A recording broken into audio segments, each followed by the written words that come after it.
जी dear students, page chapter number 2 है हमारा और प्लांट्स एंड देयर सिस्टम्स।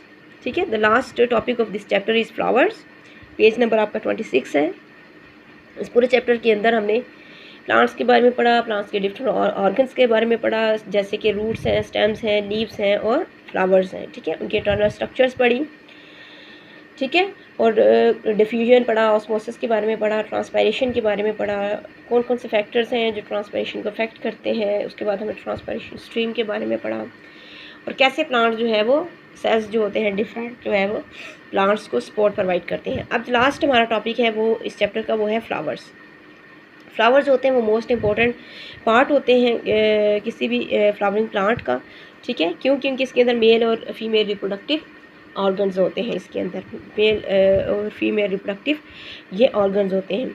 ठीक है, फ्लावर्स होते हैं वो मेनली ब्राइटली कलर्ड होते हैं। ठीक है, इसके अलावा ये स्वीट स्मेलिंग होते हैं ताकि वो इंसेक्ट्स को, बर्ड्स को, इवन के बैट्स को भी अपनी तरफ अट्रैक्ट कर सकते हैं। ठीक है, अब बर्ड्स और इंसेक्ट्स जो होते हैं वो यहाँ पे फ्लावर्स की तरफ अट्रैक्ट क्यों होते हैं? इसके अंदर शुगरी सा नेक्टर होता है और वो उस पर फीड करने के लिए वो इंसेक्ट्स जो होते हैं वो फ्लावर्स के ऊपर आके बैठते हैं। ठीक है, अब फ्लावर्स जो है उसके डिफरेंट पार्ट्स के बारे में हम देख लेते हैं, कौन कौन से उसके पार्ट्स होते हैं। ठीक है, ये जो कलरफुल पार्ट होता है इसका, ये जो पेटल्स हम इसको बोलते हैं। ठीक है, ये तो कलरफुल होती हैं, ब्राइटली कलर्ड होती हैं। दूसरे की सेंट यानी स्मेल प्रोड्यूस कर रही होती हैं ताकि इंसेक्ट्स को अट्रैक्ट किया जा सके। Petals are brightly coloured and have a scent to attract insects. उसके बाद दूसरा जो है वो हमारे पास है सेपल्स। ये ग्रीन कलर की होती हैं। ठीक है, और जब ये अपनी बर्ड कंडीशन में होता है तो ये इंटरनल जो पार्ट्स होते हैं, पेटल्स जो होती हैं, उसको ये प्रोटेक्ट करता है। ठीक है, सेपल्स हैं, sepals protect the flowers when it is in bird की शक्ल में जब होता है तो ये इंटरनल पार्ट जो होता है उसको प्रोटेक्शन प्रोवाइड कर रही होती है। ठीक है, ये जो यहाँ पे आपको नज़र आ रहे हैं ये होते हैं स्टेमन। ये मेल रिप्रोडक्टिव पार्ट होता है फ्लावर का। ठीक है, स्टेमन की अगर हम स्ट्रक्चर देखें तो स्टेमन जो होते हैं उसके ऊपर वाला जो पार्ट होता है उसको हम बोलते हैं एंथर, और नीचे जो होती है लॉन्ग ट्यूब उसको हम बोलते हैं फिलामेंट।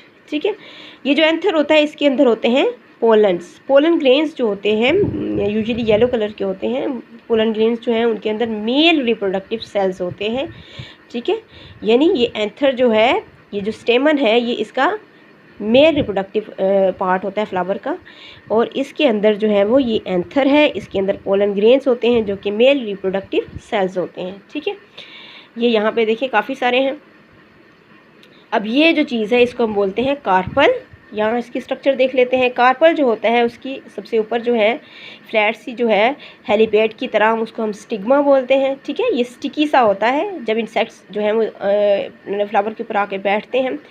ठीक है, फ्लावर के ऊपर जब इंसेक्ट्स आके बैठते हैं तो उनकी लेग्स के ऊपर हेयर्स होते हैं जिनके ऊपर से ये जो पोलन ग्रेन्स यहाँ से जो है वो उनकी लेग्स के साथ स्टक हो जाते हैं। ठीक है, जब वो सेम स्पीशीज़ के फ्लावर्स किसी दूसरे फ्लावर्स या फिर सेम फ्लावर के ऊपर उसके स्टिग्मा के ऊपर जाके बैठते हैं तो कुछ जो पोलन ग्रेन्स होते हैं वो यहाँ पे गिर जाते हैं। ठीक है, ये स्टिकी होता है, ये पोलन ग्रेन्स जो होते हैं इसके साथ स्टक हो जाते हैं। फिर पोलन ग्रेन्स क्या होते हैं, यहाँ पे स्टक होते हैं तो वो पोलन ट्यूब्स बनाते हैं और फिर ओवरी तक पहुँचते हैं जहाँ पे एग्स होते हैं। फिर वो उन एग्स को फर्टिलाइज करते हैं और then they make a seed. Stigma जो है स्टिकी होता है। Pollen sticks to this during pollination. Pollination आपको पता है कि ये जो एंथर से पोलन ग्रेन्स का स्टिग्मा तक जाना, इस प्रोसेस को हम कहते हैं पोलिनेशन। ठीक है, और इसके लिए पोलिनेशन के प्रोसेस के लिए पोलिनेटर्स की ज़रूरत होती है। वो इंसेक्ट्स भी हो सकते हैं और फिर इसके अलावा विंड भी हो सकती है। ठीक है, हवा से भी उड़ के वो यहाँ जा सकते हैं, या फिर बहुत बड़े पोलिनेटर्स जो हैं वो मोस्टली इंसेक्ट्स या बर्ड्स होते हैं। ये जो कार्पल जो है वो बेसिकली फीमेल पार्ट होता है। ठीक है, और इसका सबसे ऊपर वाला है स्टिग्मा जो कि स्टिकी होता है और पोलन ग्रेन्स जो है यहाँ पे आके गिरते हैं। ठीक है, उसके बाद ये स्टाइल है। स्टाइल एक स्टॉक की तरह होती है that holds the stigma in the air. मुँह से ऊपर तक उठाया हुआ होता है उसने टू कलेक्ट द पोलन, ताकि वो पोलन्स को कलेक्ट कर सके। जो पोलन इसके ऊपर गिरेंगे वो उसको कलेक्ट करेगा एंड देन इस ट्यूब में से गुजर के वो यहाँ पे ओव्यूल तक पहुँचेगा। ठीक है, इसको ये जो बाहर वाली साइड है ये है ओवरी। ओवरी जो है वो ओव्यूल्स को प्रोटेक्ट करती है। ये जो ओव्यूल्स हैं बेसिकली ये एग्स होते हैं। ठीक है, egg contains the female reproductive cells होते हैं। अब यहाँ पे जो पोलन्स गिरेंगे वो क्या थे? पोलन्स मेल रिप्रोडक्टिव सेल्स थे ठीक है, वो इस फीमेल रिप्रोडक्टिव सेल्स तक पहुंचते हैं, फिर दोनों की फर्टिलाइजेशन का प्रोसेस होता है, ठीक है, फ्यूज़ होते हैं and then they make gametes, और फिर वो वहाँ से सीड बनता है। ठीक है, यहाँ पे देखें ये जो है the female reproductive organ is called the carpel, और जो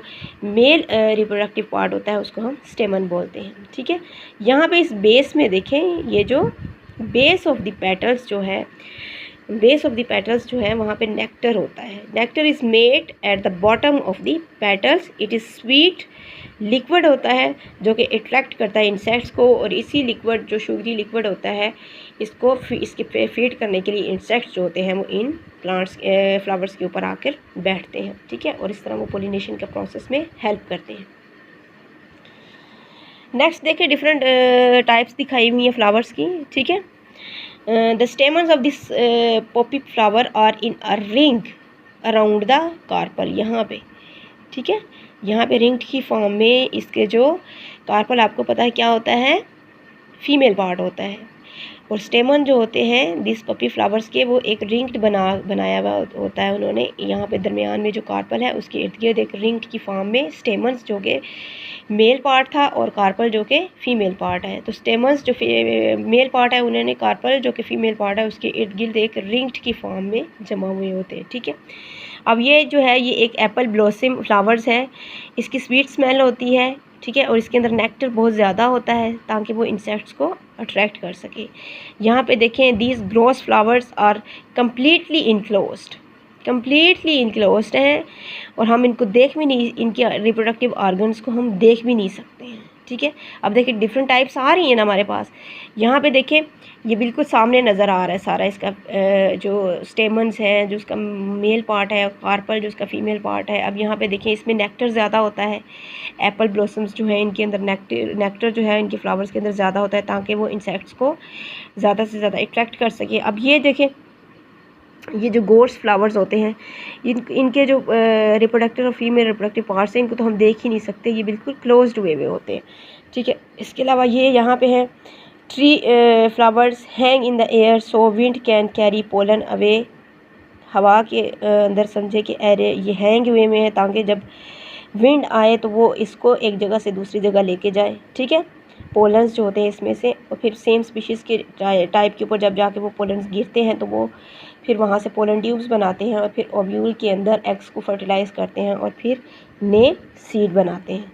ठीक है, इसी तरह यहाँ पे देखिए सनफ्लावर है, this sunflower is actually lots of flowers. ये बेसिकली हमें ऐसे लग रहा है जैसे एक फ्लावर है लेकिन इसके अंदर बहुत सारे फ्लावर्स होते हैं जो बंडल्ड होते हैं टुगेदर। ठीक है, ये सारे इसके अंदर मेल और रिप्रोडक्टिव, हर फ्लावर का अपना अपना मेल और रिप्रोडक्टिव पार्ट होता है। ठीक है,